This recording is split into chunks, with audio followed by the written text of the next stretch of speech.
Hey everyone, this is Dr. Sean Carey, and I'm with, Dr. Bill Moss. and we're sitting here on a Sunday morning, and we want to have some light conversation with you today. So we decided we'd talk about the dark night of the soul. Oh yeah, that's probably the perfect thing. It's like when we were discovering the topic, we're like, what should we do today?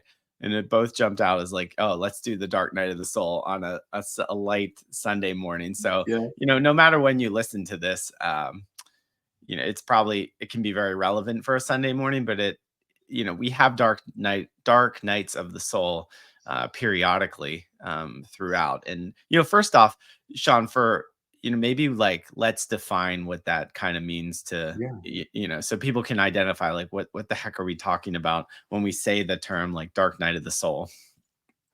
Uh, to me, the way I would describe it is that it can be a period where there feels like there's a lot of separation. Like Hmm. things feel less, maybe feel less hopeful. You feel like there's just challenge after challenge after challenge, and nothing is quite going your way. Yeah. Maybe there's these big unexpected things that happen, like somebody gets very ill, there's an accident, there's Hmm. a marriage stress, or Hmm. it's like the big things can come up, Yep. and you're like, I'm not sure if this is actually going to be okay. Yeah. And I classify that as a dark night of the soul.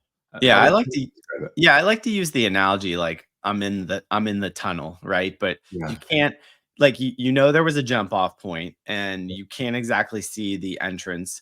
Um, but you also can't see the exit quite yet. And you're just like, yeah, what am I doing here? And everything kind of feels, quote, like darkness, because it feels hard. I think we tend to associate like hard with dark, but really that's can be a refining process in the same way yeah, like working out breaks down muscles to build up. Like when you're in the middle of a workout, you're like, what the hell am I doing this for? This is like torture and pain from sometimes. And then you're like, whew, I feel so good. And look at the changes that I made. And oh my gosh, I'm feeling good. So I kind of like the tunnel analogy whenever because if you're going on an adventure, like I live in Pennsylvania, and if you drive across the turnpike in Pennsylvania, you hit a series of 4 tunnels, two of which are back to back. So it's like you get out of one and then you go right into another.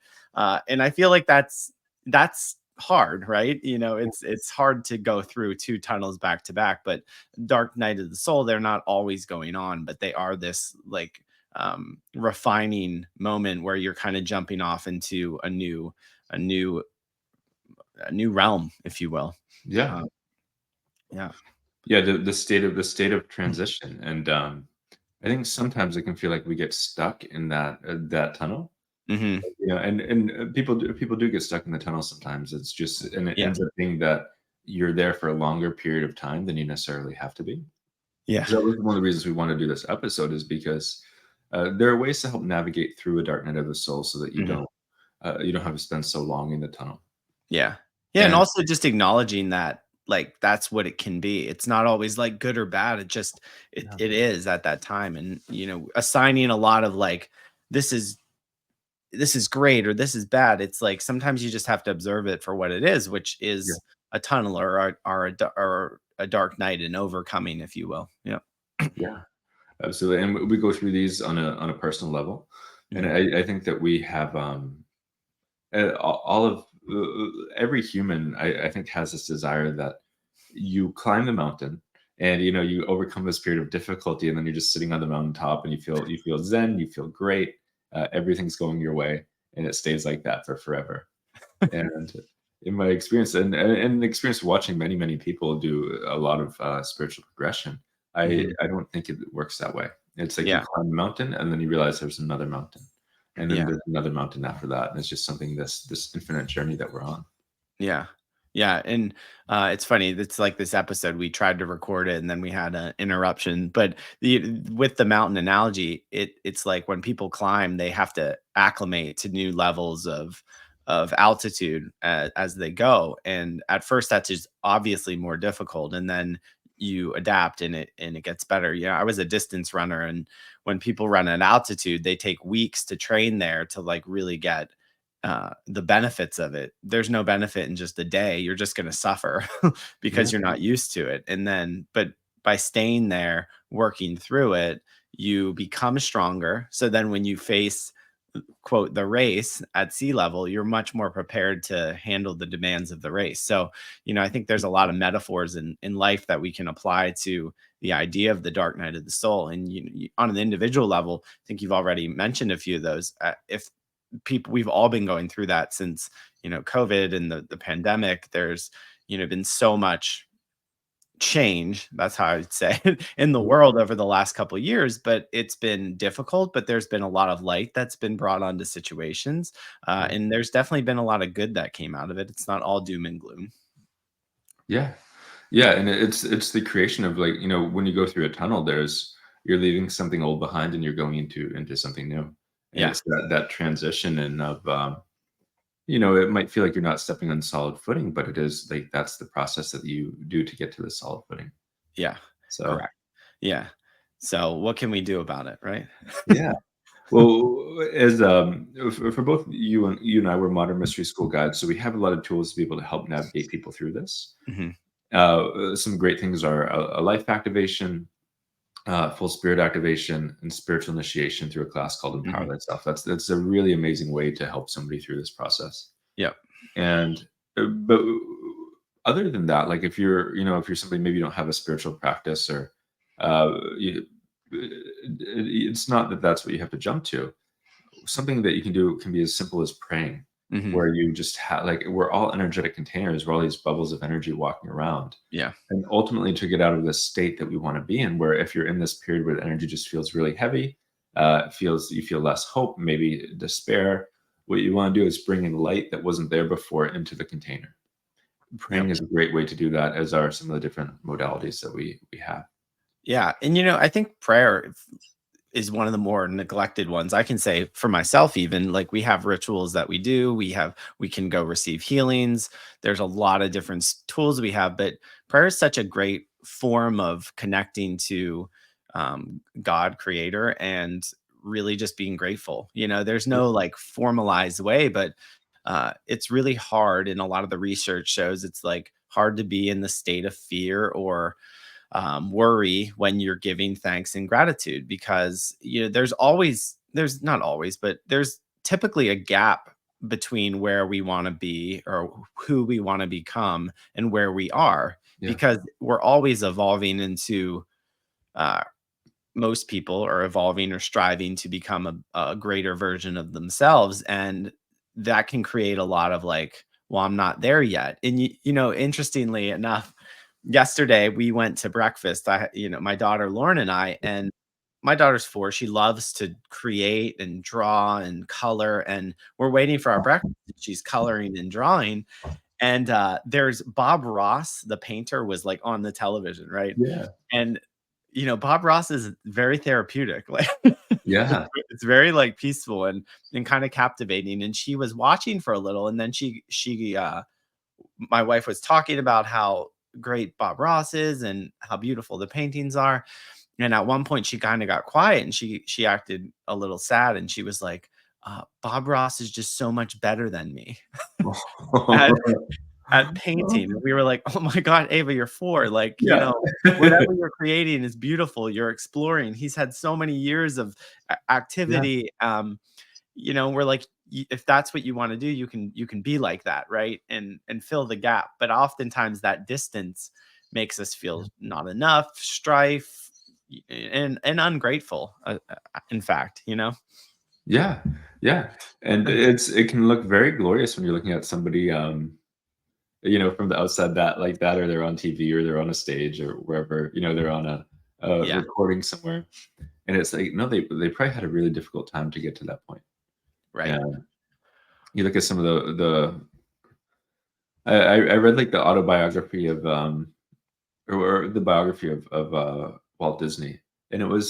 it was so fascinating to see all the different challenges that he had, Yeah, and he was really helped out by his brother a whole lot, but it was like giant challenge after giant challenge after giant challenge after risking everything, and again, again, again, and yeah, innumerable roadblocks to build Disney.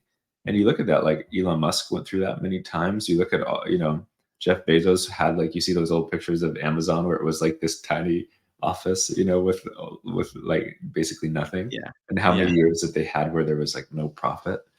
Yeah, And like all good ideas start in basements, right? yeah, Um, and that's I think that's why we do love stories about, the underdog and the person who, worked their tail off and didn't have all the opportunity, because it provides an archetype or a model yeah, that allows people to see that it wasn't just I got to the top. That's like never the case, right? It's yeah, it's never the case. And in fact, it's funny we're having this conversation because I've been kind of steering my team in this direction a little bit more. Is like together we've created some goals for the practice and the practices to stretch ourselves that we're not close to, yeah, because then the reasons we're not there we have to start to discover, and that's okay. Like it's because it's the becoming. What does that person look like that's reached whatever pinnacle you're kind of looking at? And it's like really hard. It's really yeah, hard work. There's so much more to the iceberg below that. And I always like to reflect on a lot of the clients, like if you knew what it was like to become that, like what kind of challenges would you go through? you yeah, know like yeah, when did we think we weren't going to go through those? Because throughout history, like that's ancient stories, that's always the process of alchemy, is to have this friction in our development. yeah. And Mhm. it's built into like the hero's Right. journey, which Joseph Campbell talks about, where it's always the unlikely hero or heroine, Mm. and then they kind of get forced out of their old world by circumstance, meet a wise Hmm. mentor, and they go on this journey filled with challenges. And Yeah. there's a dark night of the soul. There's some giant dragon that they have to conquer before they become that hero or heroine. Hmm. And when we look at that through mythology, like who would Lord of the Rings is one of my favorites, but who would like Bilbo Baggins be if he hadn't had all those adventures? Yeah. Like he comes back a completely different person on the other side of these adventures, and they're Yeah. through walking through those many tunnels. Yeah. Yeah, and I know for myself, like, well, it becomes real when you've gone through it, to be on the other side and be like, wow, that was one of the most important events of my life and one of the hardest challenges in my life, and it's Yeah, taught me so much. And I think it's why people enjoy sports so much. yeah, It's deeper than just it's like there is that awareness of this preparation and struggle and failure, and there can only be one winner. And it is kind of interesting, like yesterday with my daughter, kind of uh, analyzing, like, I'm not as good as Bob Ross. yeah, uh it's like we do that comparison trap, and that makes it kind of harder. But if we know we're all becoming the best individual, is like then we're always refining these like rough edges on ourselves, which always creates a lot of energy. A lot of energy is being released in yeah, that becoming. Yeah, yeah. This journey of perfecting thyself and learning about thyself, learning how to know thyself. yeah. Because we can have a perspective on ourselves when everything's good, but then Hmm. it's like you see how things are when there's a big challenge. You can see how different relationships hold up when there's a big challenge, Hmm. and you can have a totally different perspective after that. Yeah, which is kind of awesome. Like I feel, even this spring, we've touched upon it, but like I had a winter where I was quite sick and Yeah, didn't have the fullness of energy to work with people. And like uh I've done some things to come out on the other side, and I feel like I have this appreciation and gratitude that for when I'm healthy, how much I can do, and also just using my energy differently. Like it gave me a yeah, lot of perspective on what I can and can't do, what I need to take care of myself, how there's cycles within a year, within a month.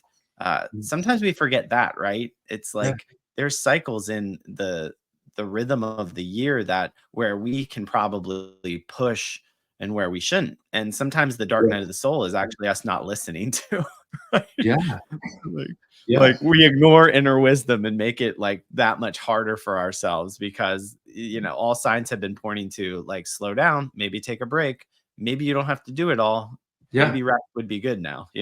yeah, yeah. That dark night of the soul, that tunnel could be redirecting us. And sometimes like the things that can keep us stuck in that tunnel Mm. is, you know, you can get focused on fear or anxiety or doubt and kind of ruminate on those. We are giant magnets, so we're attracting the energy on the outside that we're creating on the inside. Yeah. Yeah.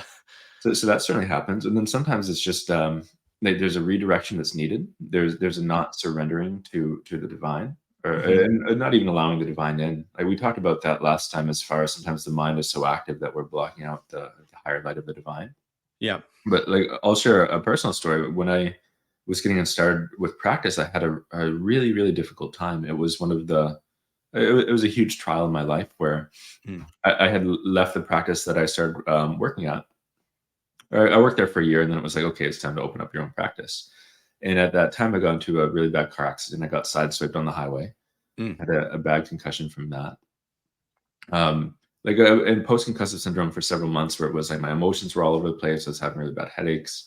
It was just kind of a mess. I was supposed to have some financial assistance to get started in practice, and then when I needed it after having left the job, it wasn't there. So Mm. that was difficult. And the banks, I remember going to the banks and I had this amazing business plan, and you know, I spent months working on this thing. And the best offer I got for a business loan was like $15,000 at like an 18% interest rate. Mm. You know, which is not what Yeah. you need to start a chiropractic practice. Right. Yeah. And it was just because like it was just because I didn't have collateral. I didn't have that much work experience. I had a year of practice experience, but it was really difficult. And I spent I had my plan. I was going to like work multiple jobs and then have a practice where I got my own space working a couple of days a week. And I spent a year maybe like looking for different spaces. I Mm. had two realtors trying to help me find space and working with a lawyer, and I just like the space I wanted wasn't there. Mm. And it was like I just kept trying to use my will more and more. Like kept trying to will it Yeah. forward. Yeah. And it was just like I hit roadblock after roadblock, and then eventually I was just kind of done. Like I Mm. was just spent on an inner level. Like I Yeah. had I had nothing else.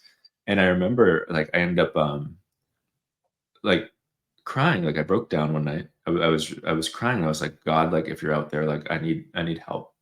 Like I don't know how to do this. Like I Mm. really felt like I was supposed to have my own practice. I felt like that was the right thing for me to do. I had this inner feeling that you know, this is what I want to do, even that this is what I was made for to some extent. And it just was like nothing was happening. So I broke down. I prayed. I hadn't prayed in a long time before that. It would have probably been years since I prayed before. And then, and that's often too during the dark night of the soul. That's often when people will look to the divine. Yeah. And so I broke down. The next day, I was like, okay, you know what? I did everything I could. Um, it's just not happening. So I'm going to go look at opportunities to practice abroad because it's actually kind of easier in some ways to go abroad. You can manage a practice, make some money, and come back Yeah. home and start one. So I was looking at that, and I'm looking on this website, and I find this practice for sale in the town next to me that I was born in, on Mm. Carey Avenue. It was an No way. existing practice that was for sale, spelled the exact way as my last name. Like this, literally the next day, and I called, and the like I went and looked at this practice like on the street with my last name, and it was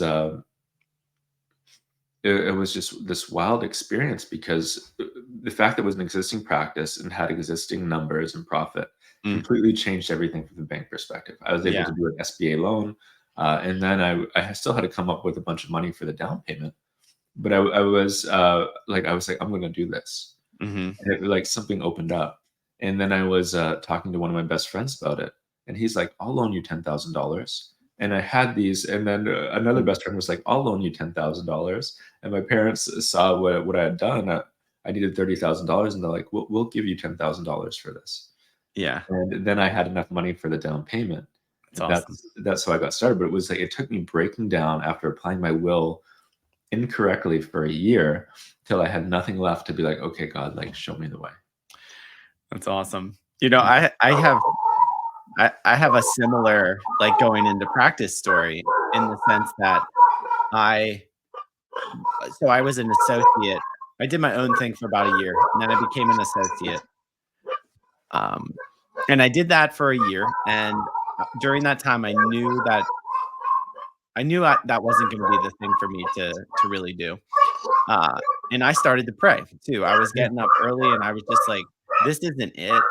And it's interesting because my inner feeling right at the beginning Yeah. knew that it wasn't the right thing. But then I spent the next couple months like convincing myself that this was the situation I should be in.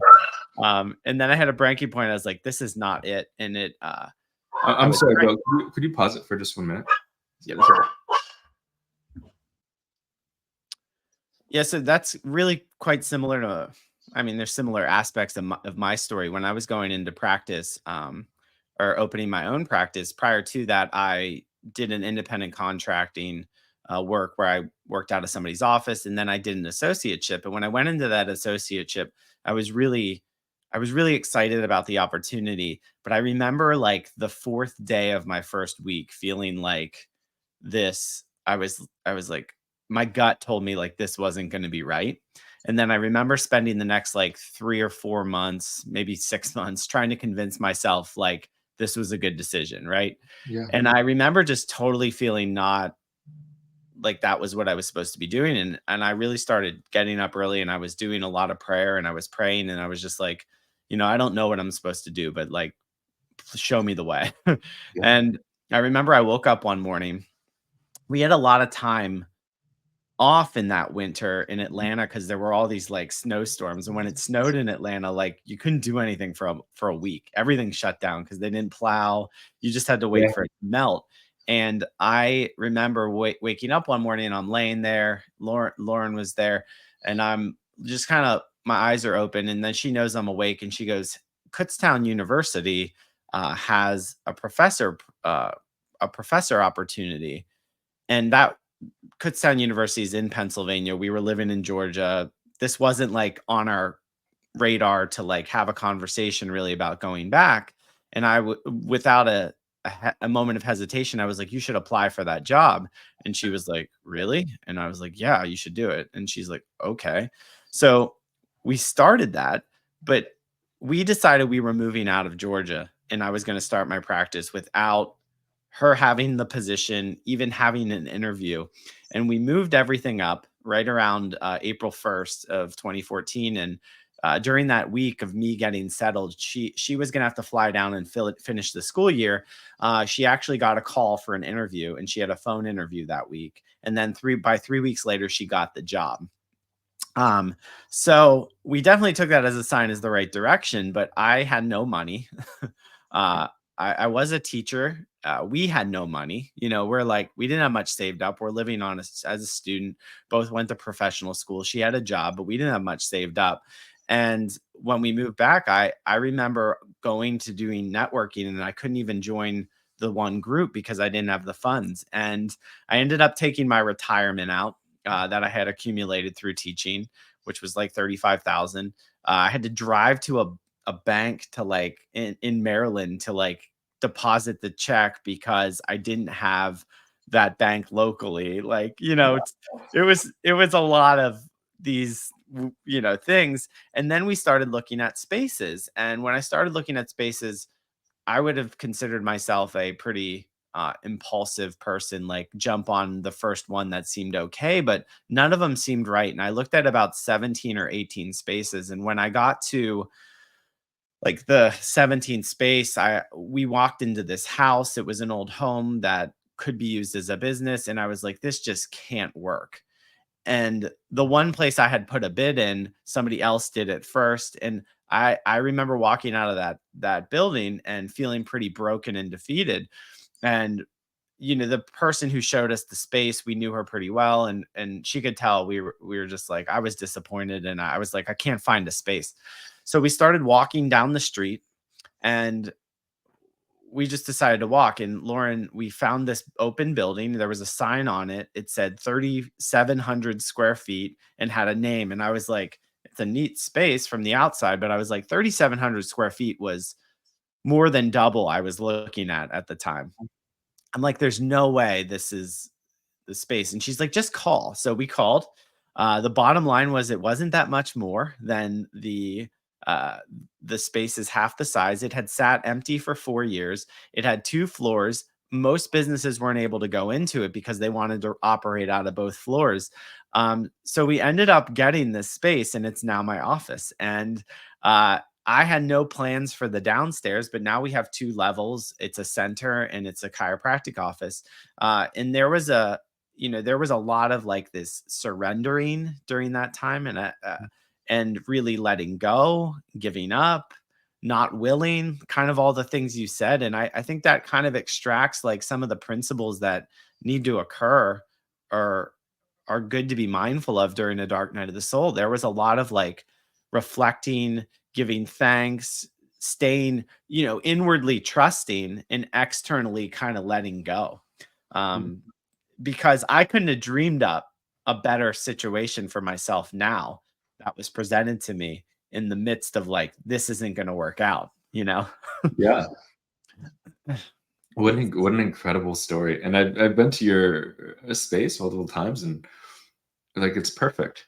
Mm, Even though you didn't have necessarily the vision then of no. like, how will I ever use this space? Now it's like you have two centers out of the space. Yeah. Like it couldn't be more perfect than how it's laid out.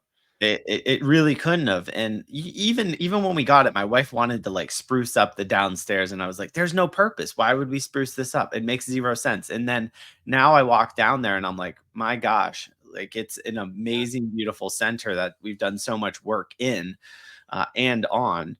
And over time, it's like hard to think that this wasn't all by design.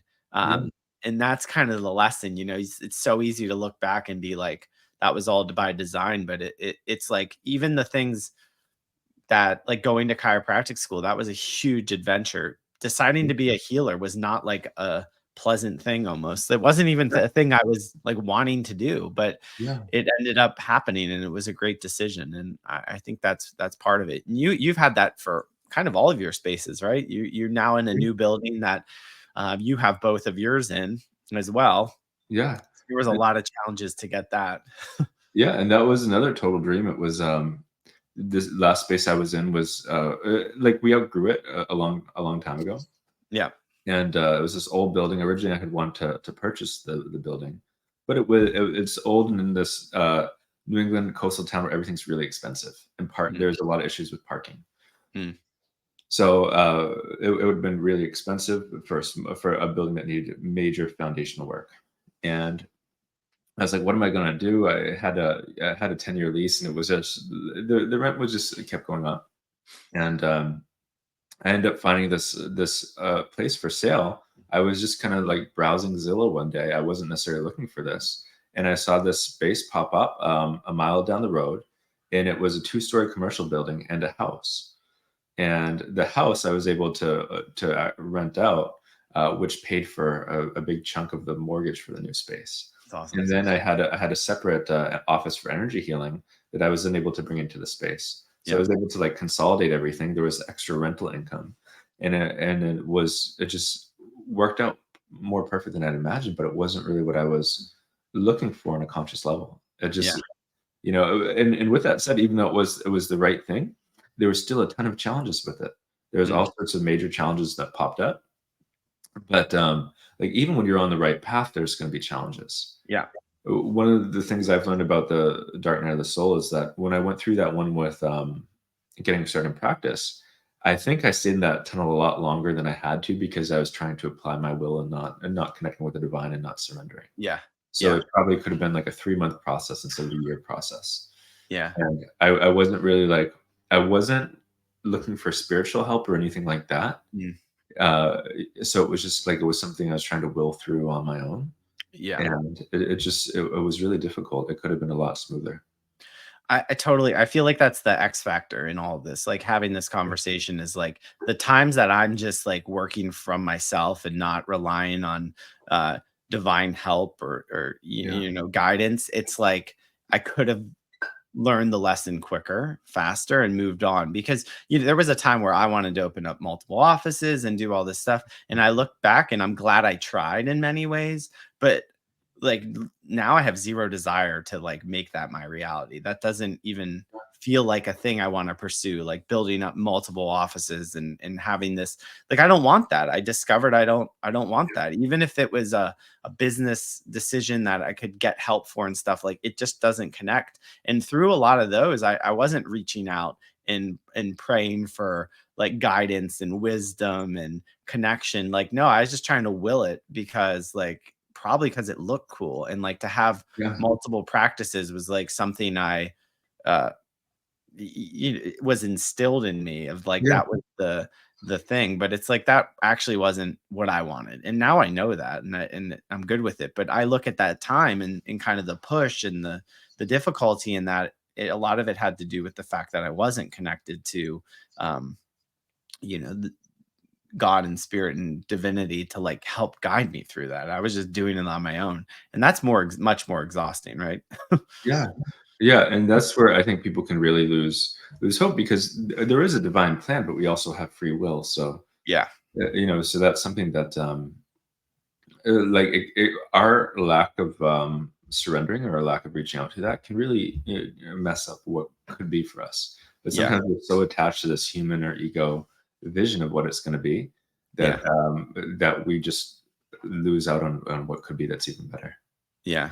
That's 100% true. And yeah, there's where that's like looking at it, it's so close. Like the Yeah. our because we're working with ourselves and we're working with the divine and we want to infuse that into any experience, right? Because there's always going to be more learning and meaning when Yeah. that is present, right? Because when I look back on those times that I was in that tunnel and I thought it was me that I had to do everything, and I couldn't rely on help or guidance. It definitely there's a level of difficulty, but it's almost like having a coach, right? Like Yeah. obviously, if you're training for something, um, and a coach is pushing you, they're going to understand times to push, times to pull back. But at the end of the day, the outcome's kind of there. I think that's kind of that's what we experience and what we go through, and when you don't realize like you're being coached, led, and you can kind of rely on the divine to help you, it's a lot less lonely, and Yeah. you can there's a level of ease that can come in, right? Yeah. Yeah, Mm. absolutely. And it's so well said. There's like it doesn't have to be so hard. Like I think the irony is you do have to work your butt off. Like Right. even when something is the part of the divine plan, like we have to work our butts off in those moments. Hmm. But the action should feel a lot more inspired. There should be a lot more joy. There should be a lot more clarity. There should be a lot more inner peace about what's going on Yep. when we're in those moments of being guided through divine inspiration and surrendering to that. It's like surrendering to it on a spiritual level. Like, Bill, you there? Yeah, I'm here. My screen just went white. Yeah, that's so well said, Bill. And so often, like when we're going through those moments of this process, like even when you surrender to the divine, you're on the right track. You're gonna have to work your butt off. It's not Yeah. like everything's gonna just happen for you. Yeah. But you can be like building out your new space. Like I remember when we moved into the office that I'm in now, we did everything in like 3 days. We took off maybe like 2 extra days, but it was like I literally like I had to do some work for the rental house. I had to move out of my old office, move everything into the new office. And I also did the same for my energy healing practice. Mhm. So I moved two locations into one while Wow. like finalizing like the house and rental stuff and at the same time and did it within the span of like 5 days. And it was like obviously working, like who Yeah. knows how many hours each day. And my family was helping and my office manager was there and was amazing. But it was like, yeah, I worked my butt off, but it was inspired. And Yeah. it was this when we're in that alignment, there should be this inspired action. So Yeah. there should be a clarity about it. There should be a peace about it. There should be hope. There should be there's a flow to it, even when there's hiccups. Totally. Like we had a front desk that was like the kind of key structure of the new office, and it's beautiful. But the carpenter had like promised me and promised me and promised me and promised me that it would be done by this date, and of course it wasn't done by that date. Yeah. Right. And we had Right. to set up like the computers and the printers and all that stuff. Yeah. It's supposed to be on this desk. So there was challenges, but everything worked out. Like it Yeah. was like, and it was through that that alignment, where before, without that surrender, without that inspiration, it was like Mhm. just ramming your head against the wall over and over and over again. Yeah. Yeah. I think that's why like the word passion and inspiration is really important because, I think sometimes people are like, you got to find your passion. Well, it's like the passion exists because the hard work, it becomes worth it. Again, Yeah, I look back on that time and I got delayed being open by about 2 months. yeah, There were lots of challenges in the space and getting it ready. The sexy part of that story is it ended up being the right fit for years to come, right? But yeah, there were tons of difficulty. But we painted these ceiling tiles and they were all textured. It was a nightmare. I don't know why we yeah, decided to do it, but there was all this like difficult work in the prep. But again, it yeah, was inspired action because there was some alignment on a much deeper level. And I think those are like there's probably a number of values or um, words that define what you can look for while going through that. And I think inspired action is one of the best ones. There's definitely that surrender, inspired action, faith, trust, which leads to, at the end of the day, knowingness, like reflecting on this journey is then you can do it again. Um, yeah. right? And absolutely. And one thing that I forgot to mention that I want to, when I was thinking about this episode, is that when you're in this place of the dark night of the soul, when you find yourself in this tunnel, you can also ask, like, what is this experience trying to teach me, or what can I learn from this experience? Yeah. It's not like every experience is part of the divine plan, but if somebody gets murdered or violence or that type of thing, it's not part of the divine plan. But we can always learn from the experiences that happen to us. So something bad can happen. You can be in a period of difficulty and be like, "What is this trying to teach me?" What can I learn here? And Hmm. then we can extrapolate these spiritual lessons that really help and feed our soul and our future by learning that more quickly. But if we're not asking those questions, oftentimes we just kind of like can skip over that step because we just might miss the mark just a little bit. We might miss the key that's trying to be given to us. Love it. I love it. I mean, I think that's perfect. Like we're all gonna, and the figuring out is the way to kind of understand what this is all about. Like you can't Yeah, not experience it and learn about it. Like it's not just a talking thing. I think it's a recognition. And if you're not sure what it is, you can typically see you've been through it. yeah, And you'll go through it again. And that's why, that's one of the reasons we did this podcast is to provide insight, wisdom, and acknowledgement of what healing looks like. And usually this is involved in physical healing, spiritual, emotional, whatever it is, this concept. And then there's many ways to move through it. It's not always of the mind. And that's why we provide the energetic tools to help do that. And I think, if you don't know how to access that, you can always contact us. We do have an email now, hello@beyondthepractice.live. That's a great way. If you're not from our areas, we can help find people who can help assist you if you're looking for breakthroughs, transformation, or if you just want to share. We're always looking for stories and uh, hearing and having guests that can also help uh, provide and mirror the experience of healing. We'd be happy to share. yeah. We'd absolutely love to hear from you. And on that note, too, if you would be willing, if you enjoyed this episode, if you could like, if you could share, if you could comment and subscribe, it helps us out tremendously. So we really want to be able to reach more people. Awesome. Well, have a great week, and we look forward to speaking with you and sharing with you soon.